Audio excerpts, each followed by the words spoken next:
All right, well, a 2-week turnaround, and we are finally back at the Maverick Center on February 10th. Blake O'Rulean alongside Zach Partridge. And Zach, we had a great time in Idaho Falls, but it's time to turn it around. We've got one of the best cards I think this show has ever put together. I think it's the biggest, right? I mean, 14 fights. I think that's the most since I've been a part of Fierce on a card.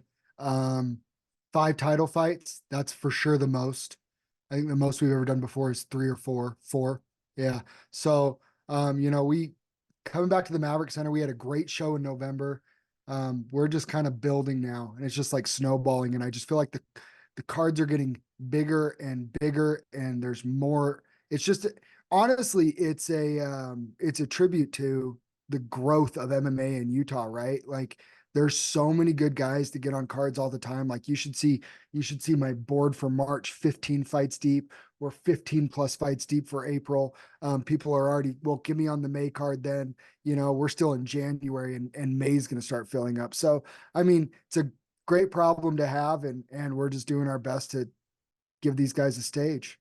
All right, well, we got 14 fights, like you said, 5 title fights, and we're going to kick it off with 2 of the 5 debuters making the walk. Nico BRAZWELL facing off against ELIZA Kamaunu, and this is going to be a fun one, Zach, at 145 pounds. Good job on ELIZA. Both described the same way. Ball of energy, love to fight. Like Nicholas is kind of a stud at the room at Agima. They're really high on him, and they love him a lot. And ELIZA is a guy that's been around for a long time, but never actually been able to get his way into the cage. And so he's excited to finally experience that walk. And I think they're going to kick off the night with fireworks. Yeah, ELIZA, a few years on and off, but 7 months consistently over at Extreme Couture. Both guys are 5'4", by the way. That's kind of an interesting little stat. 5'4" at 145. Yeah, it's going to be interesting. Really, really looking forward to that one. All right, the second fight of the evening, SHYA Luo versus Grayson Johnson. SHYA Luo already has 6 Muay Thai fights under her belt. On top of that, Grayson Johnson, first of 3 for Excite MMA. They had an 82% win percentage last year in 2023 under the Fierce banner. Yeah, I mean, I think this is a really fun fight. Grayson, in her debut, it took her a minute, it seemed like, to kind of get her bearings and kind of get going. But once she was like a truck, man. Once she got going downhill and got going, like you couldn't stop her. And she had one of the more impressive finishes on that September card. In her debut. And then, I'm sorry, forgive me. I can't say her name. I tried. She was up with us in Idaho Falls with a teammate, and I was trying so hard to remember her name, but, she very good, clean striker. I think it's good. It's a matchup of a girl that kind of likes to make it, dirty and big power puncher versus a skilled Muay Thai fighter. I think will undoubtedly create a very exciting fight for the fans at the Maverick Center. Yeah, a car crash waiting to happen in the middle of the cage. All right, Khloe Becker versus Ali Downs. Ali Downs making her debut after years of training. As for Khloe Becker, her second fight with Extreme Couture, this one being contested at bantamweight. Yeah, Khloe going up a weight class. Former teammate of Ariel France, came up and cornered Maddie Moorhead when she fought. And I love fighters like this as amateurs. She's normally a 125er, willing to go up a weight class to fight a debuter, one to just be on our card and fight at the Maverick Center, but just to get fights. Like she's like, yeah, I'll go up a weight class. She's a debuter. Like I'll do it. Like I'm so used to people. Oh, that's not my weight class or whatever. And like, she just wants to fight. She's game, and that's super cool. Ali Downs, bit of a mystery, for me.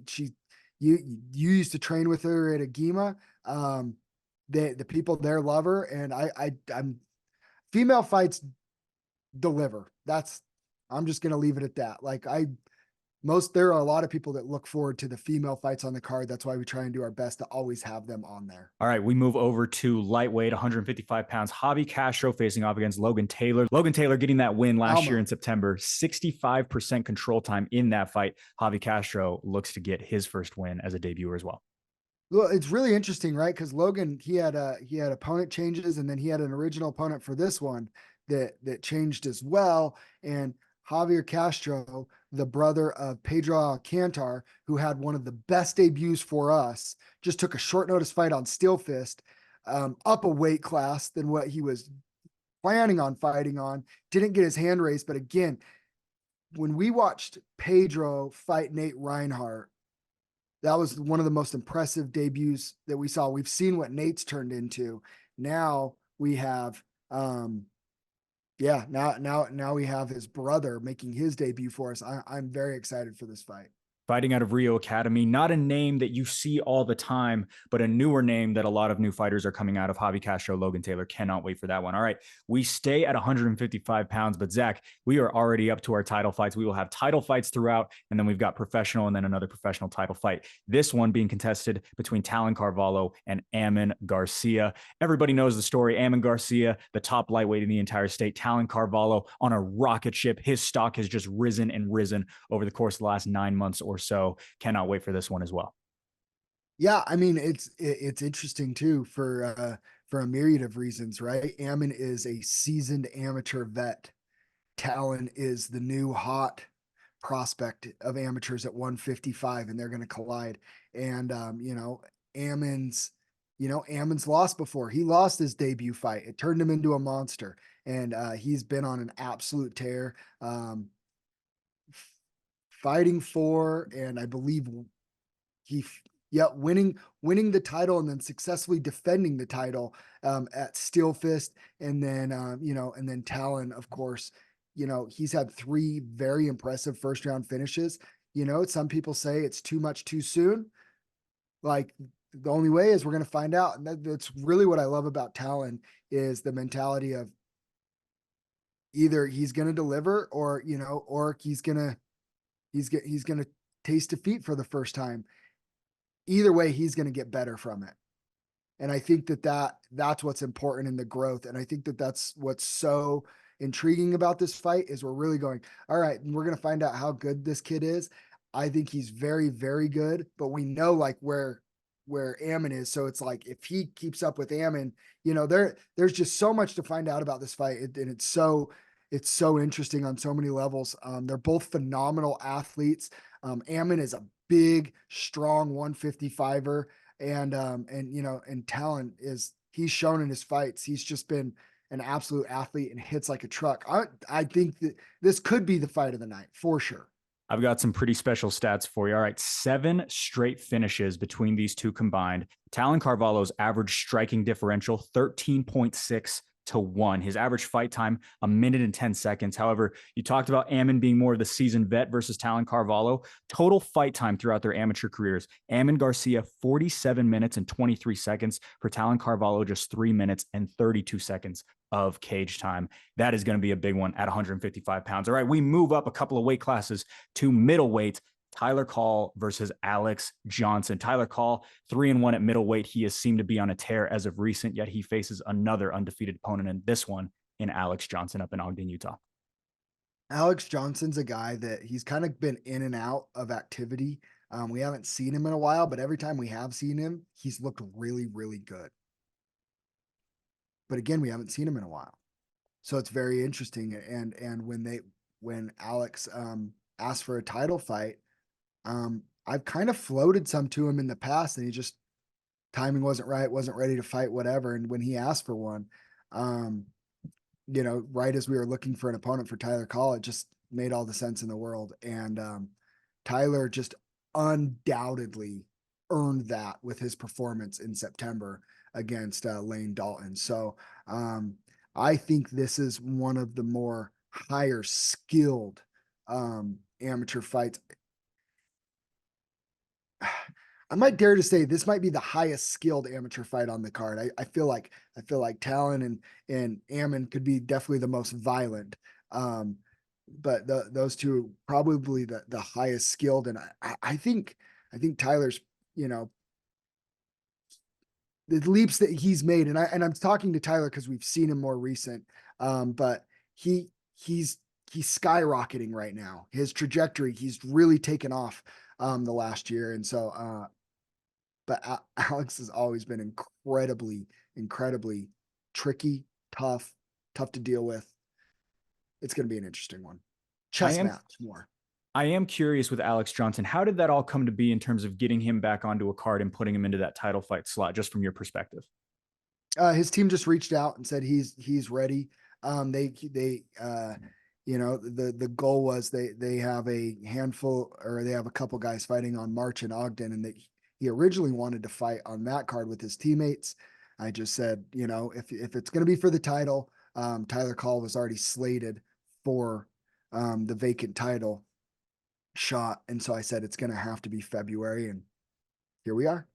All right, well, we still got 3 more titles to go, 2 right here on the prelims, which are all free on YouTube. We move up to the heavyweight division between Luke Sagunga and Lauren Sua. Both of these guys extremely impressive in their own right. Zach, your thoughts on this matchup? We haven't seen Lauren for a long time. There was another heavyweight that this fight was supposed to take place with another heavyweight with Luke. Sorry, I keep calling him Big. He's Fiji to me. I've always called him Fiji, Big Fiji. But Luke, he was supposed to fight somebody else. Timing wasn't right for that person. So, Lauren, 2-1. Normally I like to see 3 wins before we get a title fight, but it was a little shorter notice. But his coach, Eric Wallin, has assured me he's been in the gym working hard, putting in the time. And, he lost, his only losses to Bryce Scallion, who's honestly probably a heavyweight in the area that had one of the highest ceilings, but fighting just wasn't his love. He loves fishing and doing other things, and just didn't want to pursue MMA that much. Just did it from time to time for fun. But Lauren's a problem for anybody. And you get 2 Polynesians and heavyweights in a cage, and buckle up. I think it's going to be a great heavyweight title fight, and exciting options to see whoever wins where they go. All right. Well, we move over from heavyweight all the way down to flyweights with this one, Nasir Davis and Michael Eastwood. Zach, this one has banger written all over it. An incredible striker in Nasir Davis versus an absolutely overwhelming grappler in Michael Eastwood. Yeah, I mean, it's really interesting, right? Nasir's, he had, one of the best knockouts I've ever seen in October. He very clean, very good takedown defense when, in that fight. I think that's what it is with Nasir, right? He knows people are going to try and take him down, and he's got to be able to keep it on the feet, find his range, and pick his shots. Michael Eastwood, I think he's a little bit bigger of a flyweight than Nasir, than Brendan Myers was for Nasir. When he fought a very big, strong, physical Mason Sorensen, was able to get that fight to the ground quick. Mason is a good grappler in his own right, and Mike looked really good in that fight. And then, he was supposed to fight Brendan, and he was injured. So he's healthy now. And I think that's going to be a very interesting fight. It's going to be very indicative of who can dictate where the fight takes place, on the feet or on the ground. All right, we are going to move to our main card live on pay-per-view. Andrew Mickelson versus Trevon Jackson to kick off this main card. 5-fight unbeaten streak for Mickelson. As for Trevon Jackson, 4 years over at Jackson Wink, and he will be at the lightest he has ever been at 170 pounds. Yeah, I mean, and Trevon is 0-1, but if you go rewatch the fight, I do not know what those judges were watching. I thought he clearly won the fight. So, I think for, Andrew, who's been on a tear and is known as a knockout artist, if you go watch his fights and somebody, signs up to fight that guy, it's, they're game and they're down, and Trevon is down. I think Andrew has one of the highest ceilings of any of the young pros in Utah.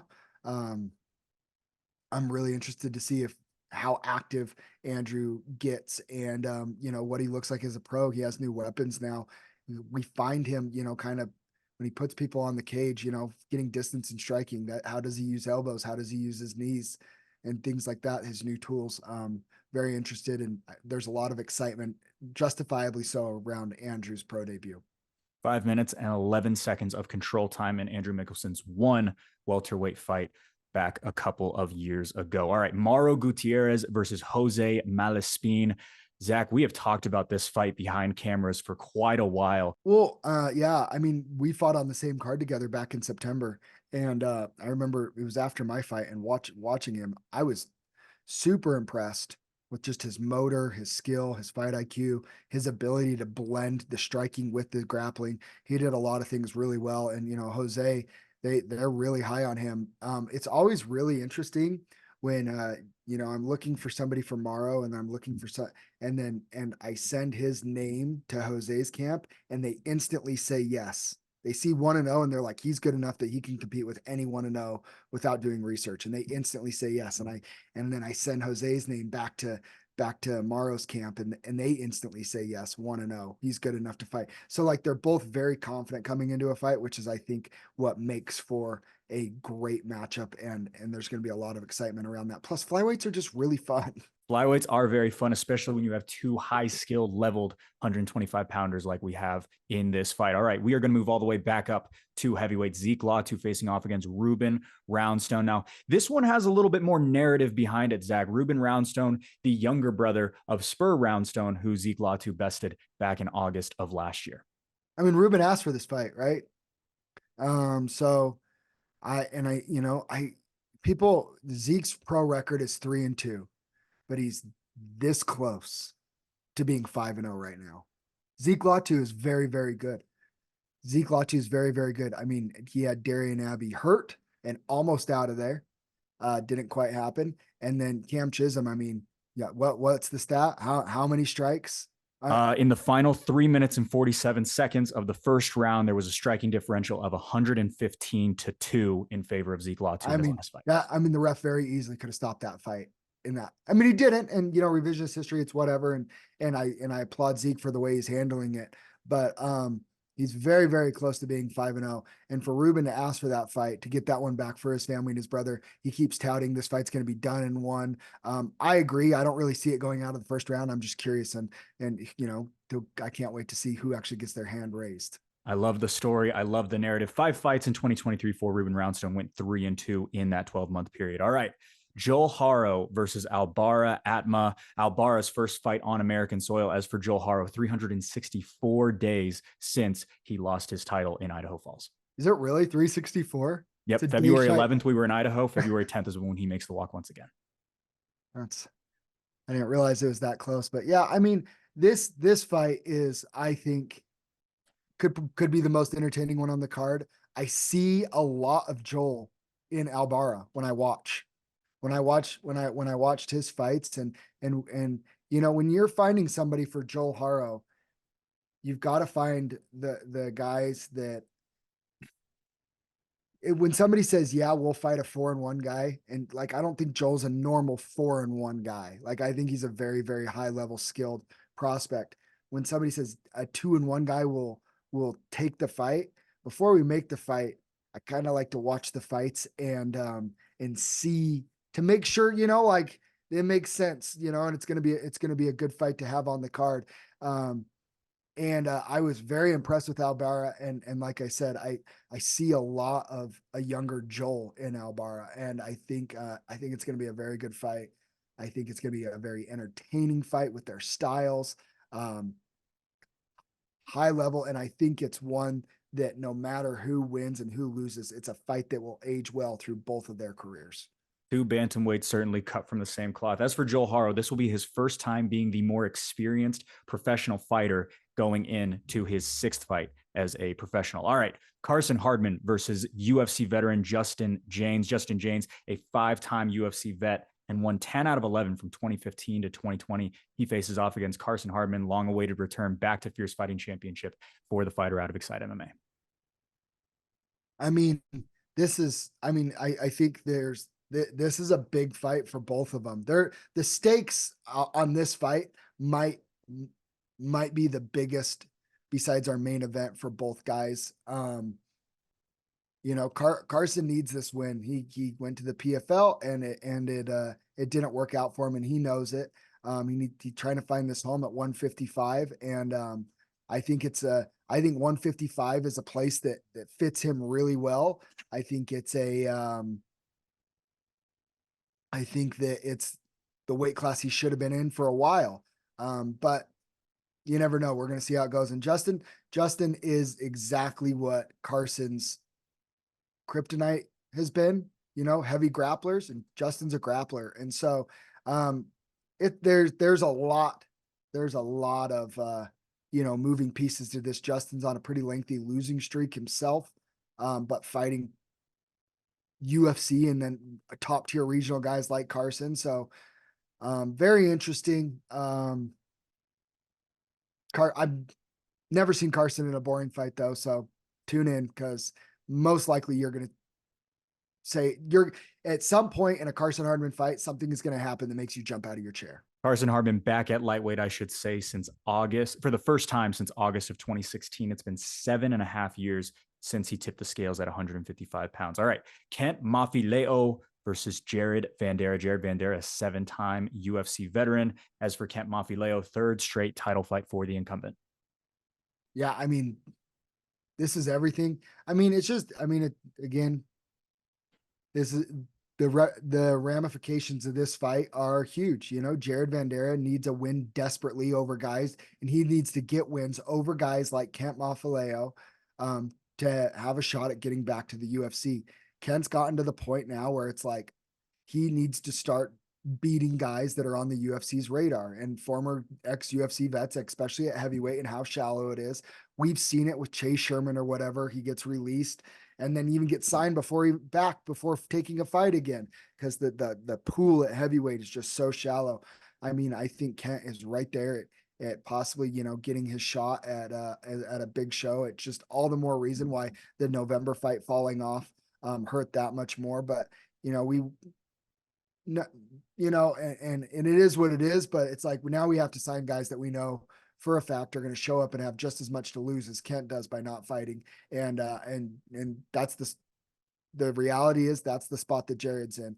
They both need this fight. They both need this win. And I expect it's going to be a giant moment and giant test for Kent. I don't know what else to say.